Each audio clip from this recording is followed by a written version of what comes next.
référentiel de développement du Burkina Faso présenté dans le centre-nord, les ambitions du gouvernement à travers le plan national de développement économique et social sont plus claires pour les populations de cette région. La 11e édition du Salon international du tourisme et de l'hôtellerie de Ouagadougou referme ses portes. La soirée gala de clôture a servi de cadre pour des récompenses et des hommages, et cela en toute convivialité. Également dans ce journal, la rentrée scolaire 2016-2017, le ministre de l'Éducation nationale et de l'alphabétisation est l'invité du Midi Magazine pour en parler. Bonjour, monsieur le ministre. Bonjour, madame Diane. Et bonjour à tous, bienvenue donc à ce Midi Magazine. Un excellent appétit si vous êtes à table. Le Premier ministre explique donc les grands axes du nouveau référentiel de développement du Burkina Faso pour les 5 ans à venir aux forces vives de la région du centre-nord. L'ambition du plan national de développement économique et social est de réduire sensiblement la pauvreté des Burkinabés en s'inspirant du programme de gouvernance du président Roch-Marc Christian Kaboré. Des précisions avec Ernest Kambiri. À Kaya, chef-lieu de la région du centre-nord, le chef du gouvernement est allé mieux faire comprendre le programme national de développement économique et social PNDS. À travers un exposé, Paul Kabatieba a décliné les grands axes du nouveau référentiel de développement aux forces vives de la région avant de solliciter leur adhésion à la mobilisation des ressources nécessaires à son financement, estimé à plus de 15 400 milliards de francs CFA. Ces initiatives s'inscrivent naturellement dans une démarche de démocratie participative, dans une démarche d'appropriation du plan national de développement économique et social par le peuple burkinabé. C'est important. Cet espace de dialogue citoyen autour du PNDS a permis au Premier ministre chef du gouvernement de souligner que le nouveau référentiel de développement s'inspire du programme de gouvernance du président du Faso, Roch-Marc Christian Kaboré, tourné vers le changement. Conçu donc pour régler les problèmes structurels de l'économie burkinabé, Paul Kabatieba s'est dit confiant pour le financement et la mise en œuvre du PNDS au regard de la parfaite symbiose rencontrée au cours de ce type d'échanges et d'explications avec les populations. L'exposé du Premier ministre était assez clair, ça nous a permis de comprendre ce que c'est que le PNDS, les engagements et les obligations. Il a développé effectivement tout, il a dépeint la situation du Burkina Faso qui est réelle et réaliste, puisque on se croirait même que ce n'est pas le chef du gouvernement, mais on est très content que ce soit lui-même qui parle dans ce sens, en disant la vérité, en n'occultant rien par rapport même au diagnostic du pays. Les populations se sont engagées à travailler avec le gouvernement, à réaliser ce plan à travers un engagement citoyen beaucoup plus fort, notamment par le renforcement du civisme à tous les niveaux, y compris le civisme fiscal. Je pense que de ce point de vue, moi, je suis tout à fait réconforté et confiant. Pour réduire sensiblement la pauvreté des Burkinabés d'ici les années à venir, Paul Kabatieba a en guise de conclusion invité les uns et les autres à privilégier plus le dialogue à toute autre forme de revendication, convaincu qu'aucune génération au monde ne s'est développée sans sacrifice. Fin hier à Koudougou, des journées parlementaires du CDP, 2 jours de rencontres qui ont permis aux députés de ce groupe parlementaire de réfléchir sur leur rôle dans la dynamisation du parti et de l'animation de la vie politique nationale. Les députés de l'ex-parti au pouvoir ont aussi plaidé pour la libération de leurs camarades qu'ils qualifient de prisonniers politiques. Mokta Ouedraogo, Bouma Ernest Nebié. Ces journées du groupe parlementaire CDP ont permis à ces députés de se pencher essentiellement sur leur contribution à la dynamisation du parti et à l'animation de la vie politique nationale. Une rencontre qui a été une réussite totale selon le président du groupe parlementaire. Nous sommes restés ensemble hors de Ouagadougou, dans le calme de Koudougou. Nous avons réfléchi. Nous avons eu 3 communications sur la dynamisation, la première communication, ensuite la deuxième communication sur l'animation de la vie politique et la troisième communication sur le budget programme, parce qu'à la rentrée, nous avons la session budgétaire R6 2017. Bon. Tout s'est bien passé. Cette rencontre a été également une occasion pour les participants de revisiter le fonctionnement des structures du CDP, les responsabilités du député et le renforcement de la cohésion des militants du parti. Les députés de l'ex-parti au pouvoir ont également demandé la libération de leurs camarades, des camarades qu'ils qualifient de prisonniers politiques. Les membres du réseau parlementaire de lutte contre le VIH-Sida, la tuberculose et le paludisme, eux, sont en conclave depuis ce matin à Ouagadougou. Au menu des échanges, le rapport d'activité du réseau, le point de la situation de ces maladies et le Fonds mondial de lutte contre ces pandémies.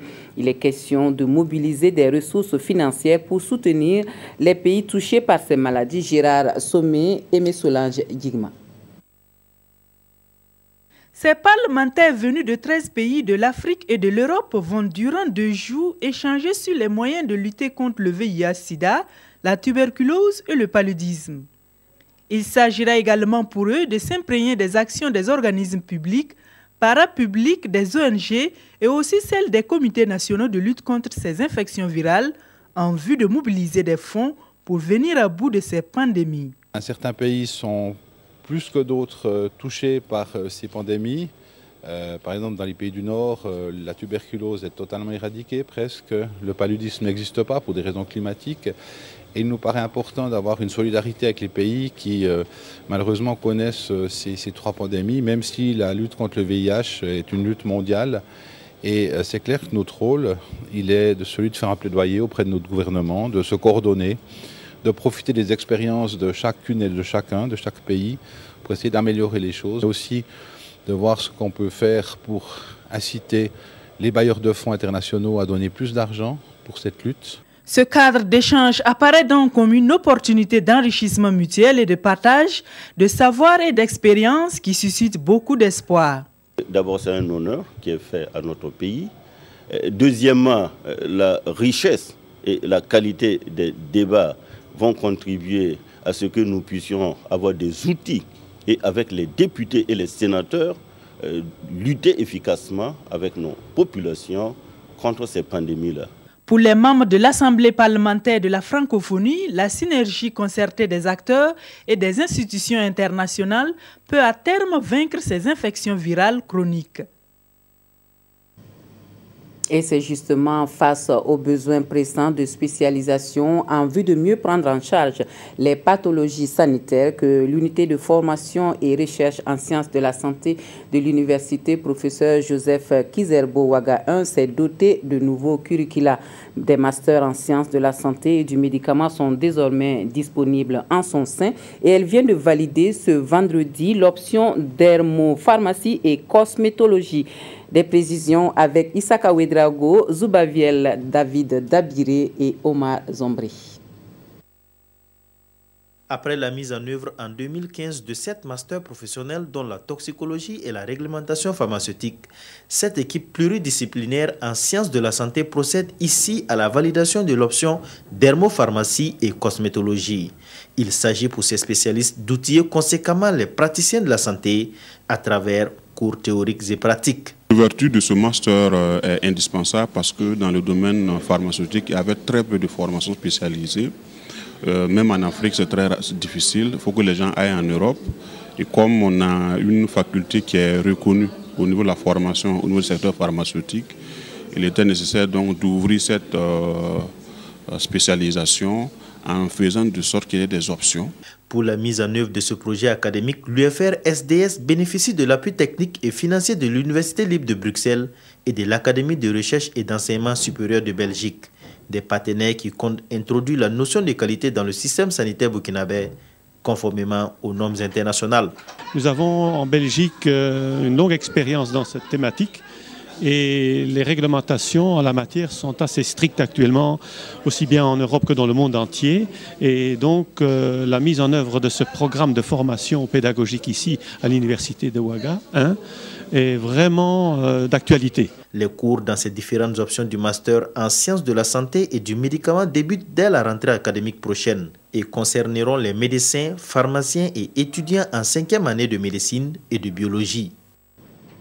Et comme annoncé, nous parlerons à présent de la rentrée scolaire 2016-2017. C'est demain, donc 3 octobre. Et pour en parler, nous recevons sur notre plateau le ministre de l'Éducation nationale et de l'alphabétisation, M. Jean-Martin Coulibaly. Bonjour, Monsieur le ministre. Bonjour, Madame Douaniou. Et bienvenue sur le plateau du Midi Magazine de la télévision du Burkina. Alors demain, donc, c'est la rentrée scolaire 2016-2017. Est-ce que, Monsieur le ministre, toutes les conditions sont réunies pour une bonne rentrée scolaire, justement? La rentrée, en fait, a déjà commencé par la rentrée administrative le 15 septembre. Et l'idée, c'était justement de permettre aux acteurs au niveau administratif de préparer la rentrée pédagogique, qui est l'accueil des élèves et donc le démarrage des activités pédagogiques. Tout est fin prêt. Bien sûr, quand il s'agit de préparer, on a parfois quelques petites difficultés, ça et là, qu'on s'attelle justement à réduire. Les difficultés de quel ordre, justement? Bon, c'est parfois des matériaux qui ne sont pas arrivés à temps, dont il faut se préoccuper. C'est aussi parfois, comme vous l'avez constaté lors des conférences pédagogiques, parfois des partenaires sociaux qui estiment qu'ils ne peuvent pas contribuer parce que le dialogue que nous avons n'a pas suffisamment avancé à leurs yeux. Mais nonobstant tout cela, cette rentrée 2016-2017 est vraiment fin prête. Et demain, nous allons avoir un programme pour aller voir un peu dans les différentes structures, y compris même les structures de l'enseignement supérieur, parce que cette année, c'était le ministère de l'Enseignement supérieur, de la Recherche scientifique et de l'Innovation qui organisait la rentrée. En l'absence de mon collègue qui est déjà passé sur votre plateau, voilà, je ferai le tour pour m'assurer que tout se déroule bien. Alors, vous parlez tantôt des rapports avec les partenaires sociaux. Où vous en êtes avec les négociations? Bon, nous avons beaucoup échangé cette année avec les partenaires sociaux parce que, comme je l'ai toujours dit à leur attention, ils sont des partenaires stratégiques et importants pour l'éducation. La question de l'école, ça ne peut pas être la seule question pour l'État, ni pour les parents, ni pour les élèves. C'est vraiment l'ensemble de la communauté qui doit prendre en charge cette question. Donc nous avons toujours eu cette ouverture de discuter avec eux.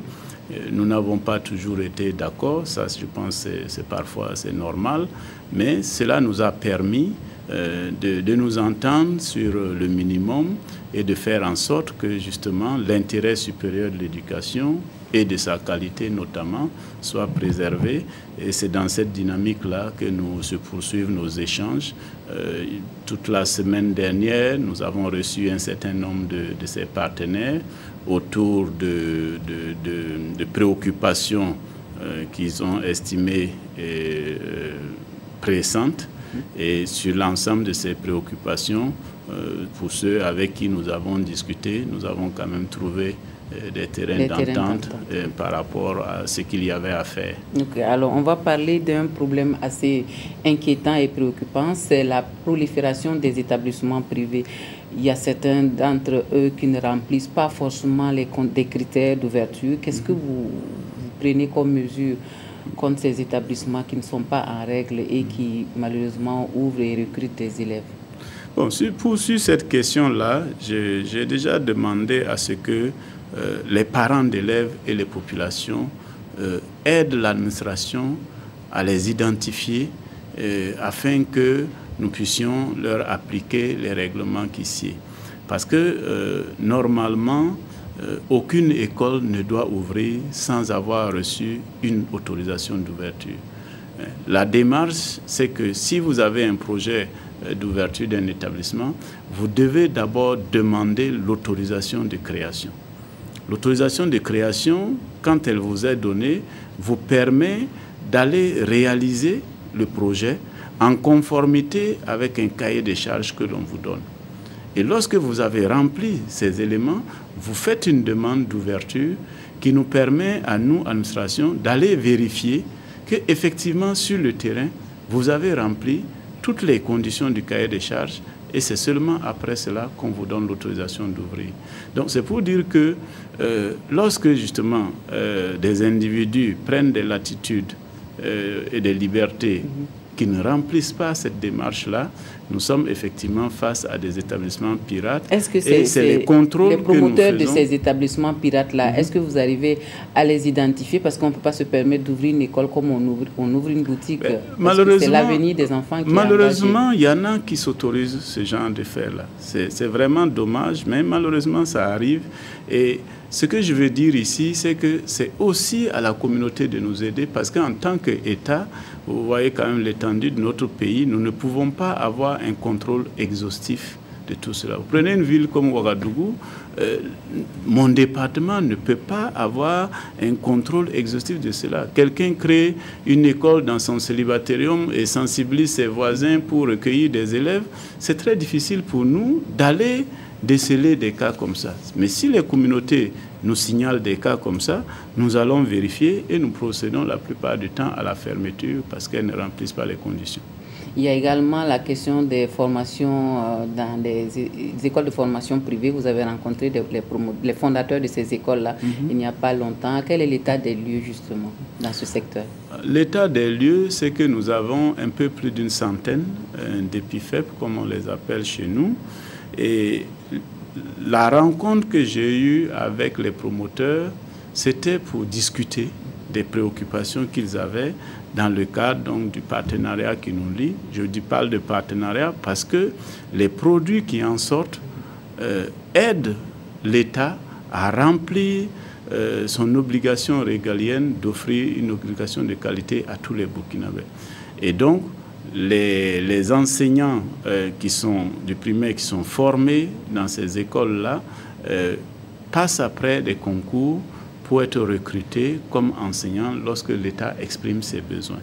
Et donc, nous avons discuté de comment nous travaillons ensemble afin que les produits qui sortent de chez eux, comme ceux qui sortent des ENEP, des écoles de formation des enseignants du primaire qui sont sous l'égide du ministère, que nous ayons donc des produits de qualité au service de notre éducation. C'est autour de cela que les discussions ont porté et nous nous sommes vraiment entendus sur les efforts à faire de chaque côté, de leur côté comme du côté du ministère. Maintenant qu'il y a eu des recrutements en masse au niveau de l'État, quel est le sort réservé à ces élèves et enseignants qui sortent de ces écoles privées-là? Alors, sur ce point-là, nous n'avons pas encore pris de décision parce que ce que nous avions voulu éviter cette année, c'était que ceux qui sont recrutés, comme à l'accoutumée, soient obligés d'aller sur le terrain, de commencer à enseigner sans percevoir leur salaire et qu'on leur demande ce sacrifice 1 mois, 2 mois, pendant que le processus de mandatement se passe. Nous avons voulu anticiper cette année tout en conduisant la réflexion et nous avons fait le recrutement plus tôt et ceux qui ont été recrutés cette année, qui vont commencer la rentrée demain, pourront dire que, en tout cas, sauf cas dont je ne suis pas informé, ont été mandatés et c'est la première fois que cela arrive dans notre département. Okay. Alors, à vous entendre, Monsieur le ministre, tout est fin prêt donc, pour que la rentrée scolaire se passe très bien et l'année scolaire elle-même. C'est vrai qu'on ne peut pas prévoir l'avenir, mais est-ce qu'on peut espérer une année très calme? Calme, en tout cas. Moi, je pense qu'il nous faut être optimistes parce que nous voulons tous le changement. C'est ce que nous avons tous souhaité après l'insurrection. Et comme je le dis toujours, ce changement-là, ça ne sera pas pour les autres, c'est aussi pour nous-mêmes. Il faudrait que nous acceptions les uns et les autres qu'il s'applique individuellement à nous-mêmes. Maintenant, pour cette rentrée, ce que je voulais dire particulièrement aux élèves, et là, je voudrais emprunter des mots de Martin Luther King qui s'adressait à la jeunesse, et il a dit ceci, je le cite, « Je ne pourrais assez insister sur l'importance des années d'études. Vous devrez comprendre, s'adressant à la jeunesse, que des portes s'ouvrent maintenant, qui ne furent ouvertes ni à vos pères, ni à vos mères, et vous devez travailler sans relâche pour atteindre l'excellence dans les différents domaines. Et d'examiner sérieusement, de s'examiner sérieusement afin de découvrir ce qui, dans chaque jeune, fait et lui donne, et qu'il se donne avec passion et avec détermination pour l'exécution, pour ce pourquoi ils veulent, ce qu'ils aiment vraiment et ce dans quoi ils excellent. Donc, mon invite aux élèves, c'est cela, c'est-à-dire que ils viennent à l'école dans un but donné. C'est dans ce but-là qu'ils devront se donner avec toute la passion pour le réaliser. Merci, Monsieur le ministre. Et aux parents d'élèves et aux enseignants, avez-vous une adresse particulière? Oui, les parents d'élèves, nous sommes tous parents d'élèves. Ce que je voudrais dire, c'est que l'éducation de l'enfant, ce n'est pas seulement la responsabilité de l'école. Mon adresse sera simple, c'est de leur dire de se préoccuper de ce que l'enfant fait à l'école. S'assurer juste quand il revient de l'interroger sur ce qui s'est passé. Est-ce que ça s'est bien passé, ça ne s'est pas bien passé, pour qu'il puisse s'exprimer sur ce qu'il a vécu. Qu'on puisse suivre s'il fait ses devoirs ou ne le fait pas. Qu'il a des préoccupations à exprimer, qu'il puisse trouver une oreille attentive auprès de ses parents. Parce que parfois, ça se passe mal avec le maître. Bon, il rentre à la maison, il ne sait pas avec qui il va l'exprimer.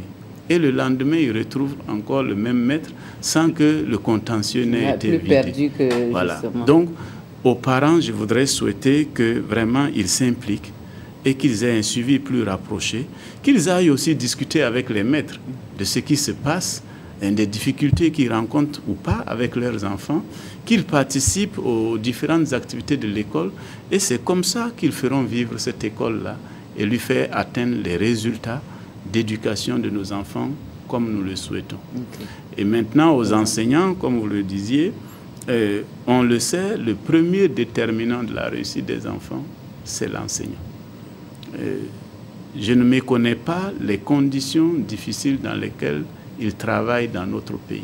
Il y a des classes sous paillotes, il y a également des déficits en matériel sur lesquels le ministère travaille et tout cela. Mais nonobstant tout cela, je sais également que là où il y a de l'engagement, là où il y a de la volonté, l'esprit humain est capable de créer le meilleur, et je l'ai vu cette année dans un certain nombre de cérémonies de célébration de l'excellence. On a vu des enseignants qui, dans ces conditions-là, avec des élèves des classes pléthoriques, ont réussi à faire 100%, 90% ou plus en tout cas de 50%. Je voulais les inviter à s'engager de cette façon-là, et nous prenons l'engagement de notre côté aussi de toujours travailler à améliorer leurs conditions de travail. Merci. Merci, Monsieur le ministre, d'être venu sur notre plateau pour nous parler de la rentrée scolaire 2016-2017, une année scolaire que nous espérons qu'elle va bien se dérouler pour le bonheur des parents, des enseignants, mais surtout des élèves. Merci, Monsieur le ministre. Merci à vous. Alors, vous allez rester avec nous pour la suite de notre journal. Les eaux préemballées étaient au cœur de la troisième session ordinaire de l'année de la Commission nationale de lutte contre la fraude à Bobo-Dioulasso. Il s'est agi de faire l'état des lieux de ce secteur d'activité et de mettre de l'ordre quant au respect de la réglementation économique et environnementale en vigueur. La rencontre à Bobo-Dioulasso nous est rapportée par Drissa Traoré et Hadissan Damba. Au menu des échanges, la problématique des eaux préemballées au Burkina Faso. Il s'agit là pour les membres permanents de la Commission nationale de lutte contre la fraude de se pencher sur l'effectivité du respect de la réglementation économique et environnementale dans ce secteur d'activité au regard de la floraison des unités de production d'eau préemballée dans notre pays. Il faut savoir qu'il y a beaucoup d'unités de production clandestines. En fait, ils peuvent faire n'importe quoi. Ils peuvent nous produire des eaux qui ne sont pas de bonne qualité. Et pour nous, avant de sanctionner, il faut qu'on sensibilise, qu'on informe. Cela y va donc de l'intérêt de tous, car faut-il le rappeler, la situation actuelle des eaux préemballées peut poser un problème de santé publique. L'ANLF, dans son rôle de sensibilisation et d'accompagnement des acteurs, a trouvé que c'était vraiment décent de pouvoir faire cette réflexion-là pour pouvoir sensibiliser les producteurs et les importateurs, et même les commerçants, aux différentes conditions d'implantation, de commercialisation, de production des eaux préemballées. À cette session, les producteurs, les importateurs et exportateurs ainsi que les différents services techniques du secteur des eaux préemballées vont donc s'accorder sur les mesures à prendre pour le respect de la réglementation en vigueur. Ce qui devrait également permettre au secteur des eaux préemballées burkinabé d'être encore plus compétitif sur le marché. Le Salon international du tourisme et de l'hôtellerie de Ouagadougou pour 2016, c'est fini. Une édition qui aura renoué avec son public après 2 ans d'absence. Le 11e CITO a connu la participation de plusieurs pays d'Afrique de l'Ouest et des différentes régions du Burkina. Le dîner qui a servi de clôture au CITO a été un moment de récompense pour les acteurs du tourisme les plus méritants, et cela dans une ambiance de détente totale. Les temps forts de la soirée avec Moussa Ouedraogo et Omar Zombri. Durant 4 jours, la capitale burkinabé a vibré au rythme de la 11e édition du Salon international du tourisme et de l'hôtellerie de Ouagadougou. Une édition d'innovation, de partage au bilan satisfaisant. Aujourd'hui, nous sommes fiers d'avoir découvert des potentialités touristiques, principalement des pays de la sous-région. Nous estimons que ces richesses doivent mériter une grande attention et être accompagnées dans les différentes stratégies de promotion et de visibilité. Des prix ont été décernés aux participants. Les 3 premiers des catégories en compétition, dont la catégorie stand pays, région, la course des garçons et filles de café et autres, ont reçu des attestations et des numéraires au cours de ce dîner gala. Le prix est décerné à l'hôtel Gawai, mais c'est tout le Niger qui bénéficie. Parce que l'hôtel Gawai, c'est l'hôtel du Niger. Et vraiment, c'est un honneur pour nous d'avoir reçu ces prix, et je crois que nous le méritons. Il y avait un groupe de compagnies là-bas, donc c'est un MNG avec un auberge de jeunesse, aussi un hôpital avec nous. Donc il y avait les gens qui sont intéressés à d'autres choses qu'on a exposées. Et c'est toujours dans la découverte ou la redécouverte, mais cette fois du terroir musical burkinabé, que s'achève cette 11e édition. Une édition qui referme certes ses portes, mais celle du Burkina Faso reste cependant ouverte à tous les visiteurs. Sandrine Ouattara, élève de classe de seconde, remporte le premier prix de la première édition de Cultura Vacances à Bobo Dioulasso. C'est un cadre de détente, mais aussi de sensibilisation des scolaires sur des sujets de développement de la ville de Sia. L'événement culturel a pris fin le 30 septembre dernier. Drissa Traoré, Moussa Sanou. Grande finale de la première édition de Cultura Vacances. Ils sont 4 candidats à aller à la conquête du premier prix composé d'un trophée, d'une enveloppe et de divers autres cadeaux. À l'arrivée, c'est Sandrine Ouattara qui a réussi le plus à convaincre les jurys à travers ses textes de sensibilisation sur l'incivisme, la corruption, la sécurité routière ou la protection de l'environnement. Je suis très contente. Je remercie surtout la radio LPC d'avoir organisé ce concours d'excellence. Ça m'a permis de connaître ce qu'il faut faire et ce qu'il ne faut pas faire dans la vie. Et c'était là aussi les objectifs des radios LPC, la promotrice de cette compétition. Il y a des adages qui nous disent un enfant peut jouer un tam-tam et les adultes peuvent danser. C'est ce que ces enfants ont fait ce soir en présentant des textes de sensibilisation pour sensibiliser les parents qui sont venus pour leur soutenir.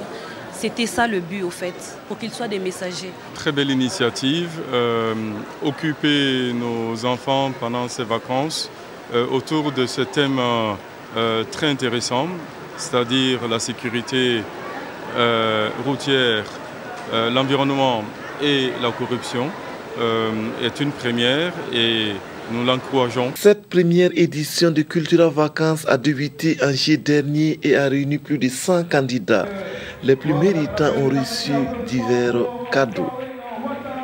Voilà, c'est tout pour le Midi Magazine de ce dimanche. Merci de nous avoir reçus chez vous. Toute l'équipe du 13h se joint à moi pour vous souhaiter à tous et à toutes une excellente journée dominicale.